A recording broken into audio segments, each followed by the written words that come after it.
കാനായിലെ അത്ഭുതത്തിന് ശേഷം യേശുവിൻ്റെ പേര് പലരിലേക്കും എത്തി. പലരും അവൻ ചെയ്യുന്ന അത്ഭുതങ്ങൾ കണ്ട് അവനെക്കുറിച്ച് സംസാരിക്കാൻ തുടങ്ങി. അതിനുശേഷം പെസഹ തിരുനാൾ അടുത്തെത്തി. ആ തിരുനാൾ ആഘോഷിക്കാൻ യേശു ജെറുസലേമിലേക്ക് പോയി. അവൻ ദേവാലയത്തിൽ പ്രവേശിച്ചപ്പോൾ ഒരു കാഴ്ച അവൻ കണ്ടു.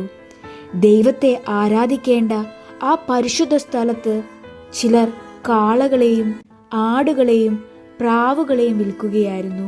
മറ്റു ചിലർ പണം മാറിക്കൊടുക്കുന്നുണ്ടായിരുന്നു. ദൈവത്തിൻ്റെ ഭവനം വ്യാപാര സ്ഥലമായി മാറിയിരുന്നു. അത് കണ്ടപ്പോൾ യേശുവിന് വലിയ ദുഃഖം തോന്നി. അവൻ കയറുകൾ കൊണ്ട് ഒരു ചാട്ടവാറുണ്ടാക്കി. അതിനുശേഷം വ്യാപാരികളെയും അവരുടെ മൃഗങ്ങളെയും ദേവാലയത്തിൽ നിന്ന് അടിച്ച് പുറത്താക്കി. പണം മാറിക്കൊടുക്കുന്നവരുടെ മേശകൾ മറിച്ചിട്ടു. പ്രാവുകൾ വിൽക്കുന്നവരോട് അവൻ പറഞ്ഞു, ഇവയെ ഇവിടെ നിന്ന് എടുത്തു കൊണ്ടുപോകുക.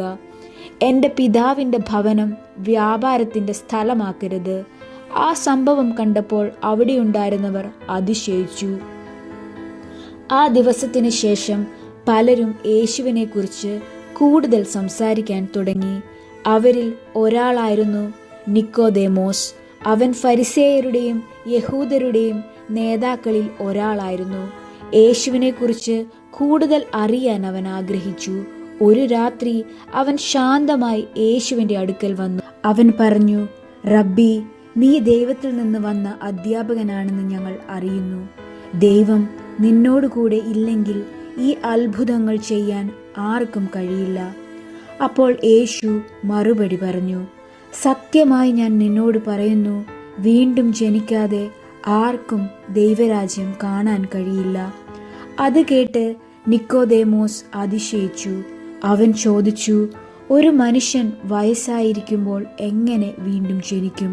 അപ്പോൾ യേശു പറഞ്ഞു, ജലത്താലും ആത്മാവിനാലും ജനിക്കാതെ ആർക്കും ദൈവരാജ്യത്തിൽ പ്രവേശിക്കാൻ കഴിയില്ല. അതിനുശേഷം യേശു നിക്കോദേമോസിനോട് ഒരു വലിയ സത്യം വെളിപ്പെടുത്തി. ദൈവം ലോകത്തെ അത്ര സ്നേഹിച്ചു, അതുകൊണ്ട് തൻ്റെ ഏകജാതനായ പുത്രനെ തന്നു. അവനിൽ വിശ്വസിക്കുന്നവൻ നശിച്ചു പോകാതെ നിത്യജീവൻ പ്രാപിക്കേണ്ടതിനായി. ആ വാക്കുകൾ കേട്ടപ്പോൾ നിക്കോദേമോസ് മനസ്സിലാക്കി, യേശു പറഞ്ഞ ആ പുത്രൻ അവൻ്റെ മുൻപിൽ നിൽക്കുന്ന യേശു തന്നെയാണെന്ന്.